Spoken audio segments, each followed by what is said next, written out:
Mini episode 515 of the FDH Lounge is brought to you by Sportsology, delivering unconventional columns and webcasts about sports, TV, music, movies, and more. Follow them on the web at sportsology.info. The FDH Lounge. You want to schedule your life around it.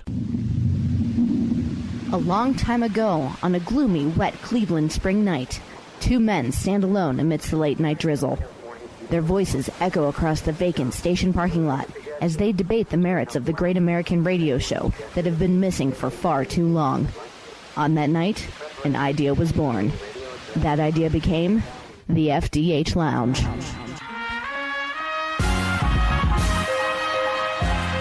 Welcome to the FDH Lounge. Hello, everyone. Welcome to FDH Lounge mini episode number 515. You have your favorite football talkers in the universe. At least I hope that's the case. Rick Morris and Kyle Ross, your FDH Lounge dignitaries, coming at you to discuss Super Bowl 49. For the third season in a row, we have been following the NFL all the way through week by week, giving you our picks, giving you our analysis, and building to the very end here, the climax of this 2014-2015 season. Coming off of Championship Sunday, I was 1-1 after being 2-2 the previous week, 2-2 the week before that. So something's got to give this week because I'm not picking a total. I'm only picking a side. I got to go either above or under 500. My picks for the year: 135, 127, and 4, 27, 23, and 1 on my big three. Only 6 and 11 on my lock picks. Kyle with a 1-1 last week. A sterling 53 and 36 for the year, including 7 and 4 in the playoffs, streaking at exactly the right time. My man, Kyle Ross, congratulations on a tremendous run through the playoffs that I know, Kyle, will extend through Super Bowl 49. Well, I know you're hoping that because I know we have the same team. Yes. And by the way, I obviously am. Spoiler alert. Yeah, and obviously I am here, and, I've been kind of waiting a week and a half to give this pick out, really, because, it's funny. Obviously, my friends all know what I do. Otherwise, they wouldn't really be my friends, would they? And everyone, whenever it's kind of a big time in the sports calendar year, they always come, it's got to be busy for you right now. March Madness, Bowls, it's certainly the case. But the one time when they're wrong about that is really these 2 weeks, the Super Bowl. You kind of got 2 weeks to make one pick, and I don't know about you, Ricky. Actually, I kind of do, I guess, because I've been texting with you regularly. It did not take me long to come to my conclusion for this game. Yeah, same here. And again, I'm going to be sticking with, and this will totally give it away to everybody, the pick that I've been making all year. This is the matchup that I had predicted all year. You were entitled to crow a year ago, Kyle, because you went wire to wire on your prediction, which came true. I am a game away from that being the case in the 2014-2015 season.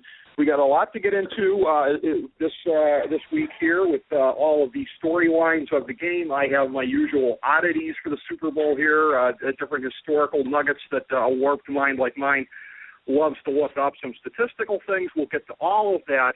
I figure we should start once again, as we've been doing through the playoffs, by taking a look back at the previous round, what got us here into this game. Start with the NFC Championship game because it came first, the Green Bay at Seattle Classic that we had there. And my instinct on this game, Kyle, I talked about this with last year's Super Bowl. These outlier games that if you played them 100 times, maybe it would go that way 3 times. I think for Seattle, it was looked as bad as they did in that game. To me, that's another big outlier game, maybe another 3-100 kind of a deal of where Green Bay's dominating them for as much of the game as they were. And again, the score didn't indicate it, the extent of the domination, and in the end, that ended up costing them. Although, in fairness to Russell Wilson, first 4 interception game that he's had pro, or I believe even in college, 2 of those were, if you know those backyard games the kids play with the scoops, you catch the ball in a scoop and you scoop it to your friends, pretty much Curse did that on 2 of the interceptions. Here you go. Here's the ball. Here you go.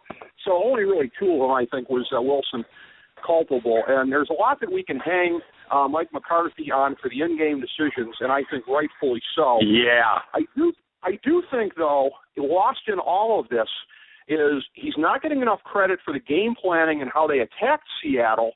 to get the ball up and down the field, because a friend of mine called me during the game kind of to rub it in, because he's somebody who's not a believer in Seattle and likes to just sort of play contrarian on stuff. And I said, look, aside from the decision to kick the field goals and whatnot, this is the best coaching job we've seen in a while, aside from probably Urban Meyer in the national championship game. McCarthy, I think, is not getting enough credit for that part of it, even as he is justifiably getting hung for being a wuss and kicking those field goals. Yeah, I mean, I always say this. The underdog, and I don't know how many times I've gone over this either with you or with people that I watch games with.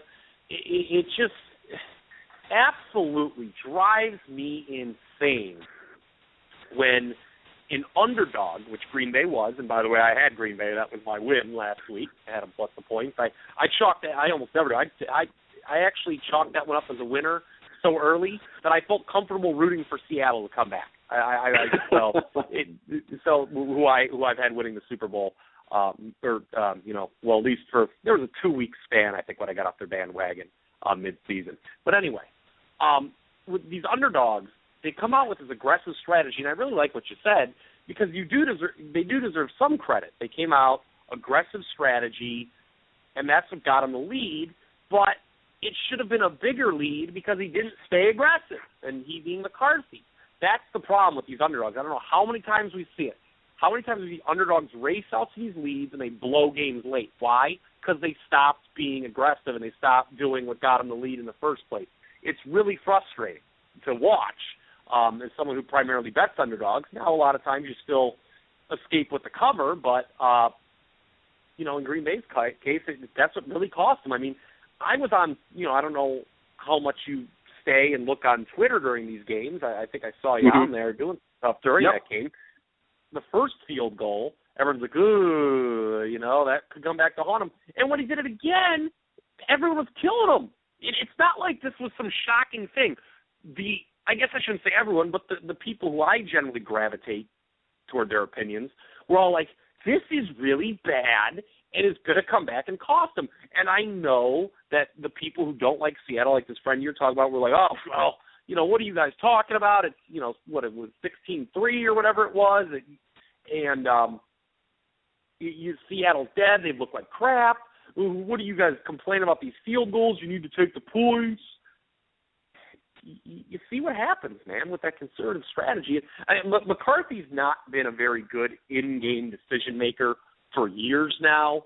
I remarked after the game that he probably should be fired. Maybe that's too harsh. I don't know. I mean, Green Bay's been good for a while. He also is one of the best quarterbacks in the league, by the way, which kind of ensures they're going to be good for years to come as well.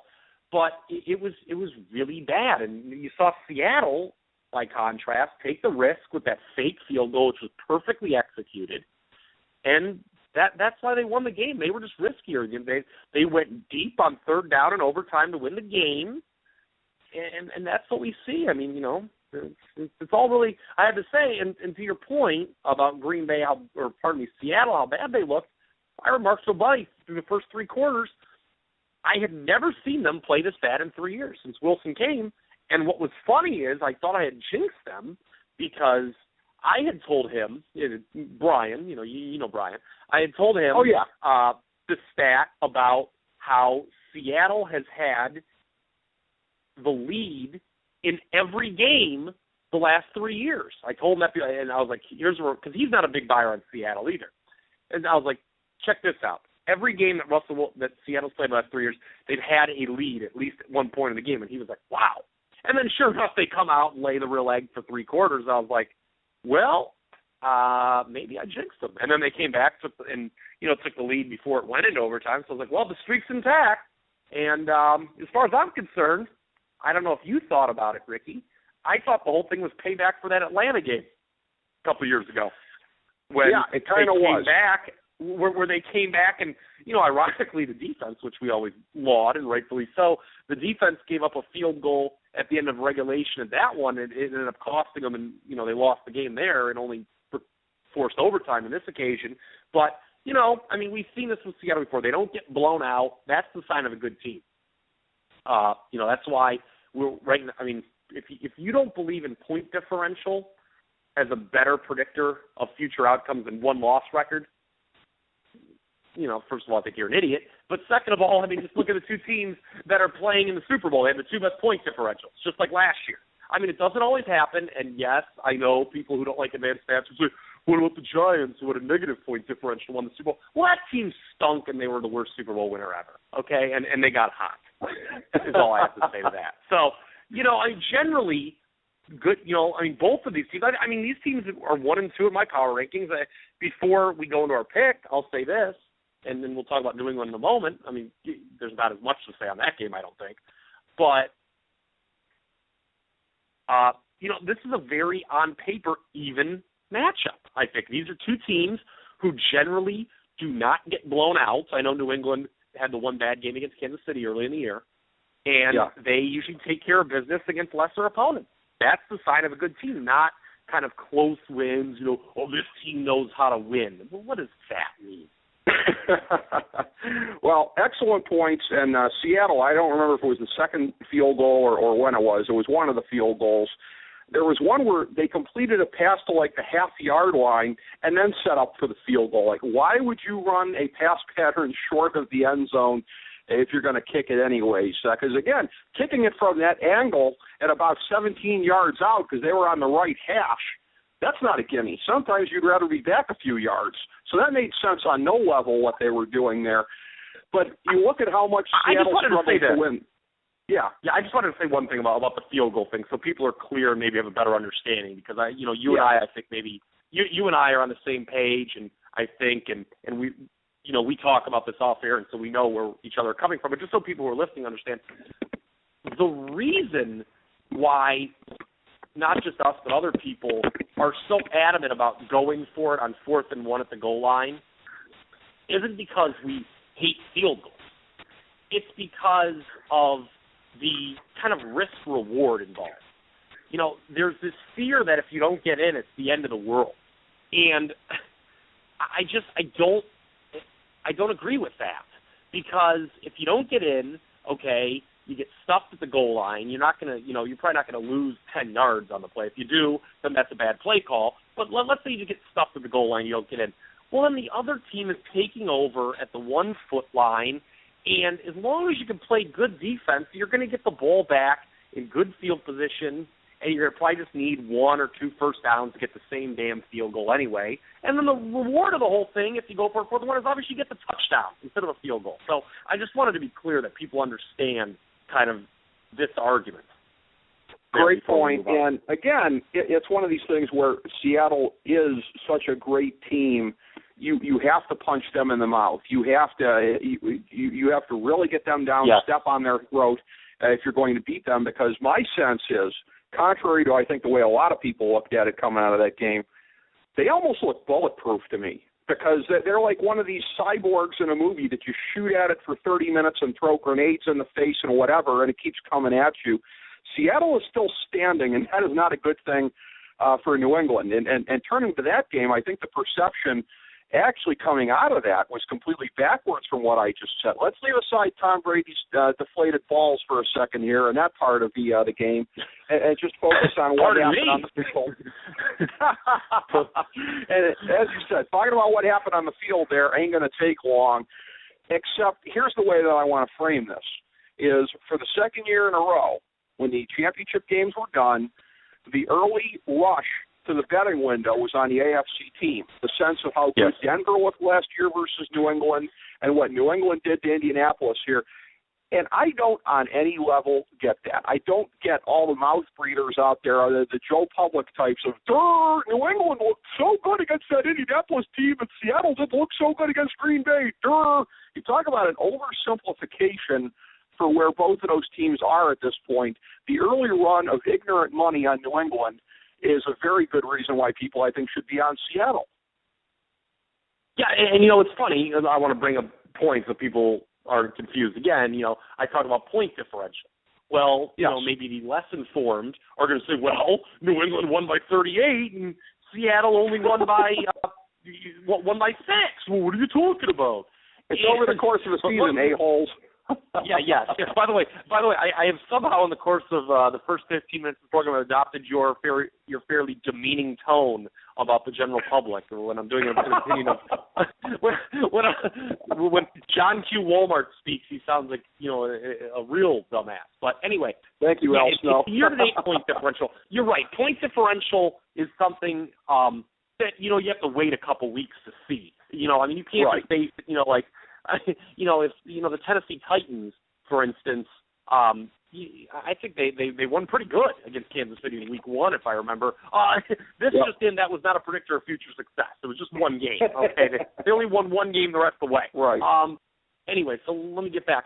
But you're right, and your first point, it sounds like, in breaking down the Super Bowl, is my first point. It's that this is eerily reminiscent of last year.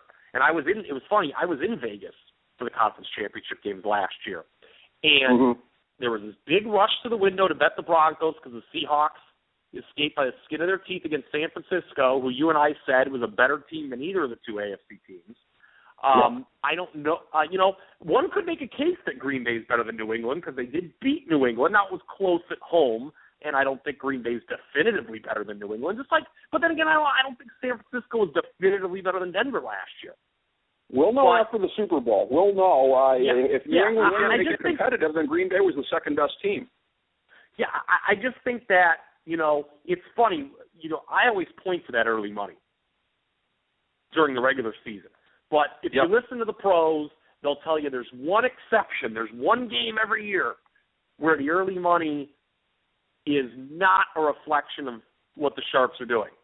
That is the Super Bowl. And we saw that last year where Seattle opened as a slight favorite and Denver was quickly bet to a favorite, and Seattle obviously did what they did. And then this year it was even more. The advanced line for this game, it was funny. I actually got a hold of them before the conference championship games were played. I got what the 4 potential Super Bowl matchup lines would be. And it said Seattle -3 over New England. And I'll be honest with you, I was a little surprised at that, a field goal. And I was thinking to myself, I'm like, ooh, if it's that, I'm like, I'd probably still stick with Seattle, but, a field goal, the full field goal, I don't know. But then, obviously now they're the underdog, and I think there's a lot of value in that. Look, neither of us thought the game would end up like it did last year, and I think, at least I don't think it'll end up even close to that this year, but you're right. I just see there being a huge similarity between, this and last year with the immediate reaction to conference championship weekend, and it's a reaction that, like you, I do not agree with. I think that what you're saying is right on the money there. The Colts stink. That's another thing you and I agree on. You know what? That's harsh. Let me retract that. They don't stink. They're just a flawed team behind Andrew Luck that doesn't match up with the Patriots. I think that's a better statement. It's kind of funny. The previous week, when they won over Denver, we kind of talked about, let's not go coronating the Colts as a hot young contender.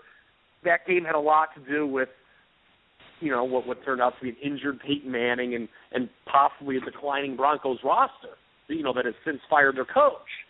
So, again, New England played well, and, the deflated, I don't even want to spend any time. It's a stupid storyline for, deflate gate. That's dumb. I don't like that name. Gate is Ballghazi. How about Ballghazi? That's at least funnier. Okay. Although I know that I know with you, I don't heaven knows I don't want to hear your take on the original Ghazi, but that's okay. But but anyway, a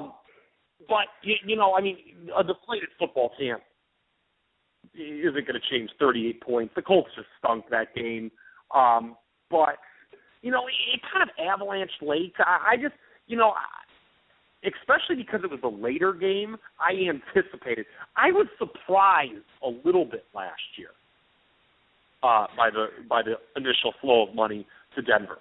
This year, I was predicting it because, again, I was watching with a buddy, and he's like, I think New England's going to beat Seattle this year. Of course, he liked Denver last year, too. So, but I was like, yeah, I don't agree with what you're saying, but I definitely see a lot of people agreeing with you because it was the second game, it was a blowout, and most people thought Seattle got lucky, and they did get lucky. Okay, it's not like it was all skill, that comeback. I mean, they needed a lot of things to go their way in the last quarter, and they all did. Right. But it's predictable, but it's something I'm looking to take advantage of. Spoiler alert, I think everyone knows who we're picking in this game now. Pretty much, yeah. The only other thing that I will say about Balgazi is go check out, if you haven't already or seen anything about it, at sharpfootballanalysis.com. The Patriots having just a statistically inconceivably less amount, I'm phrasing that horribly, but way below average for fumbles the last couple of years at home in a manner that doesn't make sense if somebody's not cheating. So check that out, draw your own conclusions. Yeah. I'll say this, though, and I actually know that guy, Warren Sharp, who wrote it. Okay. But another someone who I don't know, but who I read, and unfortunately is, I know his first name because it's Kyle. His last name is escaping me. I think it's Wagner, maybe. I could be wrong in that. Regardless, he writes the regressing column for Deadspin. He actually had posted today, because I saw the Sharp thing, and I was like, wow, this is pretty crazy. He wrote a pretty decent counterpoint to the Warren Sharp article, which I also think is worth reading. At the end of the day, I've encouraged you to read it if you haven't, Ricky. But at the end of the day, just another thing that I've always been big on. I always tell people, your Buckeyes kind of, even though they killed Oregon in the championship game, found this out. There's no luck in there's no skill, in recovering fumbles. That's true. It's one of those things. It's one of those things that should be close to 50%. So, to the original point by Warren Sharp, yes, it's odd about New England's fumble ratio, but it's not unprecedented. So I hear you. He made some good points, but this other guy did too. So I think the point, though, I don't want to spend too much time on this. I think the point was you can't lose fumbles if you don't put it on the ground in the first place. And I think that's what he was pointing out. It's not like they were so great at recovering them, they just weren't dropping the ball in the first place. And what causes that? So that was the one thing. I wanted to take it to kind of a next level. That's kind of like, along with the field goal thing, that's another big thing of mine that I like to tell people is that, when one team, if there's 4 fumbles in a game and one team recovers all 4 of them, that's not because they're great at recovering fumbles. It's because they're just lucky. Right. Absolutely. That's just another thing I wanted to bring up. Both of those. People can check out both columns, make up their own mind. Before we get to some of the fine points of the game here, what has become a tradition on the show, some Super Bowl oddities. And this is the foundation of a notes column. You'll find this the same place this week as the show, the FDH Lounge Multimedia Magazine, the FDHLounge.blogspot.com. Some of the oddities here. Seattle is trying to become the team of the decade. They're going to have a huge head start on this if they win their second consecutive Super Bowl. No team of the decade has ever beaten a previous team or the previous team of the decade in the Super Bowl. So they will be trying to make that happen. You have New England in their first game back at University of Phoenix Stadium since Super Bowl 42, their loss to the Giants. 2 teams have tried to do this before, win a Super Bowl at the site of a previous heartbreak. The Colts managed that in Super Bowl 5 after losing the infamous Super Bowl 3 in Miami at the Orange Bowl. The Vikings failed to do so at Tulane Stadium in New Orleans in both Super Bowl 4 and Super Bowl 9. This game marks the 3rd instance of teams who are each in their 3rd Super Bowl in the last 10 years. That happened previously, Super Bowl 13 with Pittsburgh and Dallas, and Super Bowl 24 in San Francisco and Denver. Coaches facing their old team in a Super Bowl are 1-1. Now, Matt Reeves was fired by the Broncos and then lost to them in Super Bowl 33 with Atlanta. John Gruden was traded by Oakland, beat them the next year in Super Bowl 36 with Tampa Bay in the Super Bowl. So with Pete Carroll having been canned by New England, that precedent there is not good for him. You have East Coast, West Coast Super Bowls. West Coast is 3-1, but the East's only win came 2 years ago with Baltimore over San Francisco. This is the first Super Bowl ever. Here's one that's really obscure. 2 teams who have followed the other team into a Super Bowl. Seattle did so with Super Bowl 40. the year after New England made the Super Bowl. Now New England follows Seattle into the Super Bowl and coincidentally plays them. So I don't know what that exactly signifies. Perhaps Pete Exnelm could tell us if we got on a Ouija board. And again, there has been great continuity in the Super Bowl on the AFC side since the new millennium. 6th appearance for New England. You've had 3 appearances for Pittsburgh, 2 apiece for Baltimore and Indianapolis. Only 2 teams have made it once out of the AFC since the new millennium, Oakland and then, of course, Denver last year. NFC is just the opposite. It is Kyle Ross's socialist America here. Everybody makes it once, apparently. You like that? You like that? The Giants in Seattle. That was pretty scripted. The Giants in Seattle made it 3 times, and they lead the NFC. So you've got the NFC and the AFC leaders in Super Bowl appearances in this new millennium facing one another in this game. Also, 7 appearances. Right. The Giants were in that horrible Super Bowl against Baltimore in 2000. One of the worst games I've ever seen in my life. Yes, they were. And something else that nobody really remembers, too, that the run of Super Bowls with New England, if you want to look at it on the calendar, actually kind of started in 97 when Belichick was still the defensive coordinator there. 7 appearances in 19 years. We have never seen a run like that in the Super Bowl era. Over a period of time, and that's almost 40% of Super Bowl history. No team in 19 years even comes that close to the 7-19 for the Patriots if you throw 97 into the mix. So that franchise is on a heck of a roll, and obviously so is Seattle much more recently, all 3 of their appearances in the last decade. But looking at some of the statistics on field here, as we've been doing throughout the playoffs, passing offense. I wanted to say 2 things. Go ahead. What do you got? About your oddities before we move it. You're right. Sure. Again, and I'm not really building any drama to who I'm picking in the game. I don't know if I mentioned this on the show. There was an excellent article, though. I think it was in the New York Times, so I know you didn't read it. And then it was republished. It was republished by Deadspin about the circadian advantage, and it talked about this huge edge teams from the Western time zone have against teams in the Eastern time zone, from the Eastern time zone at night. And, I think you talked about that. It hasn't happened too much in the Super Bowl. Now, Baltimore did beat San Francisco just 2 years ago. But this game, remember, but this game, remember, is being played out west. I wanted to say that. And so you can look it up by Googling the circadian advantage if you want to read it up. There's a group of researchers at Stanford did this. So I like that. And the other thing is, too, I was thinking about New England, too, because I thought back to that first Super Bowl they made when Parcells was still the head coach, and they kind of got overwhelmed by the Brett Favre and Desmond Howard-led Green Bay Packers, how old we've all become. But the only other team I could think of that's really even come close to this, the other franchise, was the 49ers of 81-94, who went 5 for 5 in Super Bowls, but, to your point, that's not as long a period of time.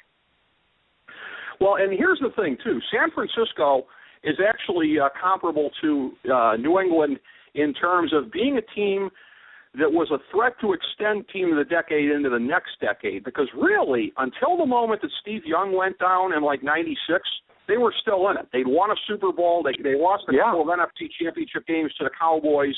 New England making this kind of a run is not unprecedented, because San Francisco did it, and then when the wheels came off with them, they really, really came off. I'll tell you what, too, and this is an angle you're not going to hear talked about a lot, but you mentioned the 97 Super Bowl that New England and Green Bay played. A real, I think, overlooked precursor to what we're seeing here, because of how much of the Seattle organization came out of when Holmgren went over to Seattle. Guys like John Schneider, the genius general manager that has built the Seattle Seahawks. Belichick obviously coming back to New England. That game there, we couldn't have imagined when we were watching it, but it was the hatching of 2 future dynasties, one in New England, one in Seattle. Again, 18 years later, and as I'm saying this, I'm in complete disbelief as to how long ago that seemed, how old that makes us, clearly. But those are excellent points on your part as far as in the circadian thing. I was a junior in high school. I was a junior in high school when that game was played. The junior in high school, and a lot of who knew. By the way, I think if I remember. I actually started while you were talking. I wanted to look something up. Yes, that was the only Super Bowl, by the way. I take that back. That was the only Super Bowl to be a push at the betting window. Green Bay, New England. That's Super Bowl. The only one to be a push. By the way, I'm just going to start hyping people and hope that people go to them and say they heard of it because of us. There is a wonderful. You should read this too, Ricky, unless you already have. Some wonderful stuff written about Black Sunday in Vegas. It was the second Steelers. Well, I guess there were three of them because there was the one in the 90s. But the second of the two ones in the 70s between the Steelers and Cowboys. Yeah, in 79. Yep. Yeah, now I don't know if you know about this. I actually, shockingly, just by working in the industry, did not. Obviously back then, you had a lot more rogue operations and people weren't quite as sharp as they are today. But the house got massacred on that game because they opened the spread. Yep, they got middled. They opened the spread at, I believe, 3, and then closed it. It went to 4.5, and then the game was, a 4-point spread, and so they got killed by people who bet the game both -3 and +4.5. So, it was pretty interesting stuff. And I think in some instances, the very sharp people who were getting action on both sides and ended up cashing 2 winning tickets. And a lot of people do that. I mean, there may be people, and I don't know if the spread's going to go any higher for this game anymore. I don't think it is because of your Deflategate Bulgazi situation. I just don't. I think that 1.5 or I think it was 2 was the highest they ever got.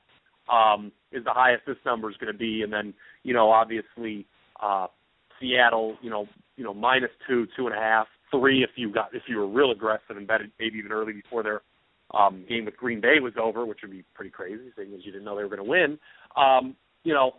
There's a pretty big thing there. So if this winds up being a 1-point game, I guess some real sharp people might cash in big. Very possibly, yeah. It went to 1 point for the Patriots laying that off of the early pick'em. As far as the stats for the game coming into a team stats regular season, passing offense, no real surprise here when you consider how they run their offenses.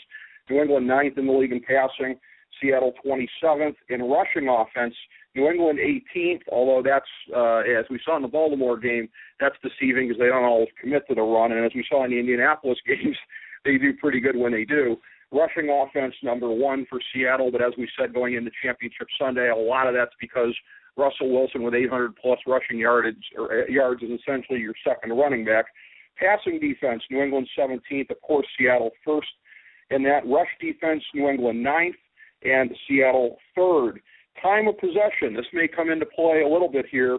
New England, 29-37 was their average during the season. Seattle, 30-11. Pretty good padding in terms of their edge in time of possession. Third down offense, New England, a whopping 44.3%. Seattle's not bad, 42.5%. Third down defense, 40.2% for the Patriots, 37.1% for Seattle. Very good there. Is there anything out of those numbers that seems like a real surprise to you? Nothing really kind of was to me. No, the only thing I would add is, that New England, until Marshawn Lynch really got going late, Seattle was struggling to run the ball against Green Bay. And, again, we had talked in great detail how Green Bay's run defense had improved throughout the year, but I certainly didn't think it had improved to that extent. New England, pretty good run D. If they can slow down Seattle's running attack, that's probably their key. Although Seattle has shown in the Carolina game that they can hit the big pass when necessary. I think that's an underrated part of the game. Really, the other thing I would add on the other side is Tom Brady, not a good deep ball thrower this year. Only completed 28% of his passes, 20 yards or more. That ranked in the bottom 5 in the league, and that could be trouble here against this secondary. You talk about not committing to the run against Baltimore. I thought that was a tactical decision because Baltimore's very good against the run, and their secondary was in shambles. So I think New England, especially because they fell down early, just said, screw the run. We're going to throw on this secondary. It worked. They came back and won. And then obviously with the Colts, some of those rushing stats, I'll take them with a grain of salt. I guess I do not have the drive charts in front of me right now because I got up from my computer. But, they were able, obviously, to run the ball late in the game because they were up so much. So the only thing I'll say is this New England is going to need to establish the run in this game, which may be easier said than done. Because as we saw last year with Denver and as we've seen really for 3 years, it's hard to pass on Seattle, man. It really is. It really is. Although Aaron Rodgers, again, he had some surprising success attacking them underneath. You talked about Brady not being able to go long. I wonder how much that part of it even matters, because long is where I think Richard Sherman is at his best, as we saw in the Green Bay game in the NFC Championship, which really, it's the same thing we should have been seeing from Peyton Manning last year in the Super Bowl. It really shows you how disjointed they must have been, because Aaron Rodgers showed, again, these guys, Bill Barnwell of Grantland says they may be the best secondary of all time, but as we saw in the NFC Championship game, they can be had. And not that Rodgers was decimating them, but he was effective against them. And again, for a real film nerd like myself, you could put this on pay-per-view. If you had a spy cam of Belichick in his film room preparing for the Legion of Boom, what true football fan wouldn't want to see that, Kyle? Oh, sure. And obviously, I say this always with New England. The key for them, the number one player to watch, I can't remember the last time I didn't think this going into a game. Maybe if it was just a game where they were expected to win in a rout and it just didn't matter. It's Rob Gronkowski, who is kind of a knob, but is really, really good. It's just much better than every other tight end in the league. And is such a huge advantage.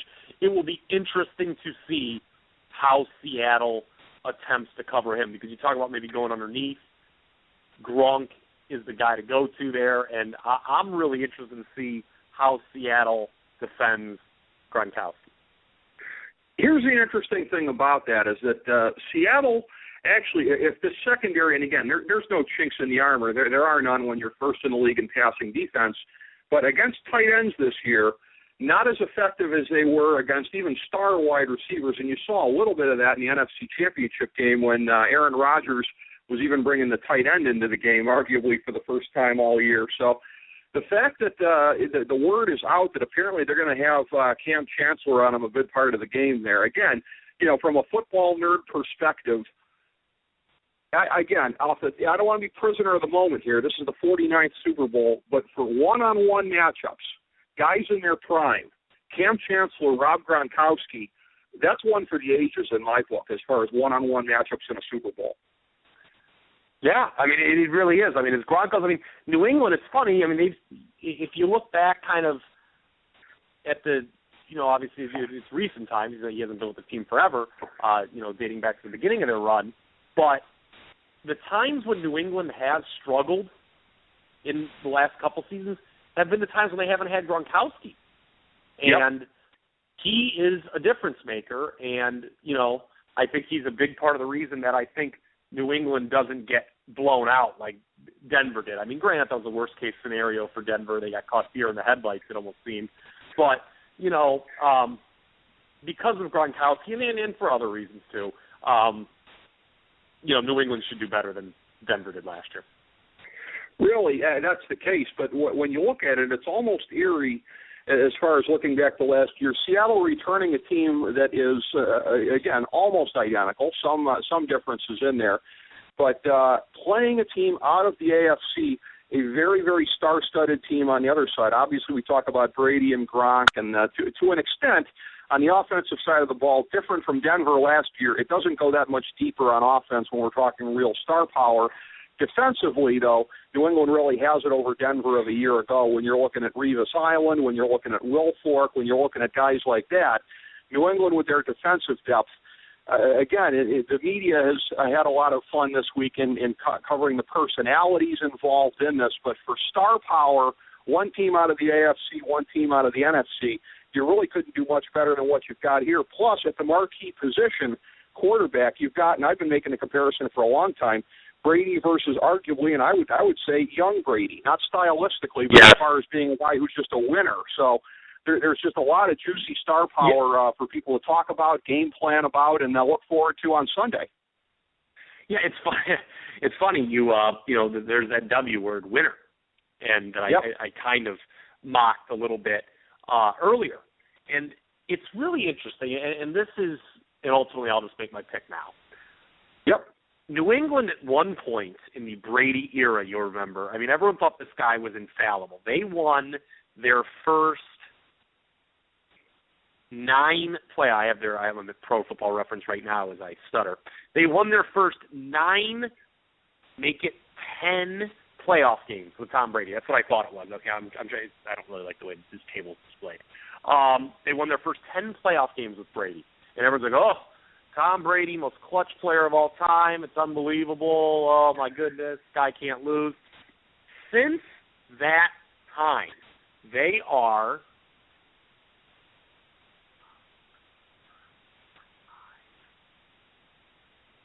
much less than that. I'll fill in the blank for you. They are, yes. As I count on air, that's always classy. I think it's 7 and 8. 9 and 8. They're 9 and 8 in their last 17 playoff games. So it's funny. Things like this regress back to the mean. And you talk about New England and Seattle. There are a lot of great comparisons. Seattle, obviously, we haven't even mentioned this, going for the first repeat since New England did it in 03-04. Yes. Yes. They are now what New England was then. They're going to win this game. It'll be closer than last year. I don't know how much closer, but they're going to win the game. They'll repeat. They'll be the one with all these clutch gene stats that I think get overhyped, and we will then see can the Seahawks become the first team ever to three-peat. You know, I've been on them almost this whole way. Remember, I got on them the year before they won the Super Bowl 2 years ago, and I thought they got jobbed against Atlanta in that playoff game that I mentioned it all the way back at the beginning of the show, and I've never stopped mentioning really for 2 years. But I just think that it's Seattle's time now. New England, look, it's not like Brady does lose big games. 0-2 in his last 2 Super Bowls against some kind of mediocre Giants teams. This Seahawks team is much better than either of those 2 Giants teams. I just think that New England is facing, you know, a team that is what they were 10 years ago, just a more complete team on both sides of the ball. The Seattle Seahawks win Super Bowl 49. You talk about Brady not losing any playoff games to a certain point. I remember like it was yesterday. It was on a Saturday night. They were playing Denver, and you just sort of took it for granted they were going to move past them, and they didn't. And it felt like an earthquake at the time. And then now it's, you know, if Tom Brady wins or loses a playoff game, you shrug. Because, as you said, he's about a 500 quarterback, give or take, since then in the playoffs. But, to that point in time, when it hadn't happened, it was a hell of a run. It was better than most people had ever had, and that's not exactly the run Russell Wilson has had because of that Atlanta game. They could be going for a three-peat if not for that Atlanta game. I would have liked their odds the entire way, as you were saying that year. As far as a pick for the game, no deflated balls here. I will take Seattle, and you know what? You can have that point. I don't even need that point. I'll take Seattle to win. I think I said last year 19-17. I thought it was going to be a pretty close game. Said they'd hold Denver under 20 for the first time all year, which people thought was a ballsy pick, and it happened. I'm pretty much picking it right down the middle, likeliest scenario, field goal game. I'm going to say Seattle 23-20 as they defend their Super Bowl World Heavyweight Championship. Okay, you're giving an exact score, huh? Wow. So that would be, although you're not giving it out, that would be the under too. I kind of like, if you want to get a little exotic on that ass, people, look at the first half under. First halves of Super Bowls generally lower scoring than the second, because it takes, you know, the offense is kind of the old Greg the Hammer Valentine routine there. It takes some 15 minutes to get warmed up. And I think you can get the number 24.5, which means you have room for 3 touchdowns and a field goal. So the funny thing is, go ahead. No, that's the thing. So, you know, I kind of like the first half under 24.5. So I think of the last 7 Super Bowls, 5 have seen the first half with the lower score. One was dead even, and then there was one that it was higher scoring. I think it might have been it wasn't the Baltimore San Francisco one. Right. I can't remember which one it was, but it was one of them. All the sand's out of the hourglass, buddy. But great point there. You're right. A lot of times the game sucks in the first half, picks up in the second half. We'll see what happens, and Kyle will convene again after the season. As we bring the show to a close, we would like to extend our deepest gratitude to NBC, CBS, ABC, Fox, all Clear Channel affiliates, TNT, TBS, USA, UPN, Deadspin.com, YouTube.com, YTMND.com, MySpace.com, various blogs, Fox News, CNN, CNBC, MSNBC, IamBoard.com, Billboard.com, Google.com, ESPN, ESPN2, ESPN News, ESPN Classic, NBA TV, NFL Network, Sports Time Ohio, Athlon Magazine, Comedy Central, Cartoon Network, The Boomerang Channel, QVC, BET, The Spice Channel, Steno Notebooks, Manwich, Papermate Office Supplies, waitresses, strippers, bartenders, garbage men, janitors, microwave popcorn, the writers of The Office, Scrubs, Entourage, My Name is Earl, Oz, Metalocalypse and the Boondocks, Aquafina, and the Periodic Table of Elements.